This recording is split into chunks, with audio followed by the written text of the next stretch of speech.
Kabila banda sa loob ng restaurant pagpasok nila Gabby at Kath ay naghiya si Kath dahil marami bisita sa ball at puro mayaman pa tapos napansin ni Gabby naghihiya si Kath, itanong niya agad si Kath. Are you okay, sweetheart? Tanong ni Gabby. Hindi ba ako out of place dito sa ball? Tingnan mo puro mayaman bisita niyo. Sabi ni Kath. Ano ba, hindi ka mag-out of place dito dahil ako bahala sa'yo. Sabi ni Gabby. Sabay lakad nila papunta kay Leia paglapit nila sa lamesa kung saan nakaupo si Leia.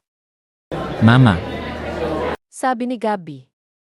Lumingon si Leia pagrinig niya kay Gabby. Gabriel. Sabi ni Leia. Sabay beso yun mag-ina tapos nakita ni Leia si Kath at natataka siya kung bakit kasama ni Gabby yung nurse nito sa ball. Anak, bakit mo kasama yan nurse mo sa rehab dito sa ball? Tanong ni Leia. Mama, I want you to know that Kathrina Reyes is my girlfriend. Sabi ni Gabby. Nagulat si Leia hindi sa may girlfriend na si Gabby kundi sa family name ni Kath. Reyes? Iha, kano-ano mo si Juan Reyes? Tanong ni Leia. Ah, tatay ko po, bakit po kilala niyo po ang tatay ko? Sabi ni Kath. Nagulat si Leia dahil dating nila mekaniko si Juan at kaibigan ni Guillermo nito.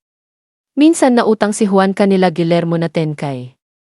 Para pagamot sa anak nito si JR, pahiram nila yun pera. Pero hindi binayaran ni Juan yun utang at tumakas sa utang hindi yun ginagalit ni Leia kay Juan, kundi yun paborito niya kotse, ay di inayos ni Juan at iniwan nito ng sira pa parang naskam sila Leia. Lumipas ng panahon ay pinatawad ni Guillermo si Juan dahil magjowa noon sila Max at Kath. Pero si Leia ay galit pa rin kay Juan dahil sa utang. Balik sa kasalukuyan agad tumayo si Leia sa lamesa. Gabriel, tara sa office. Sabi ni Leia.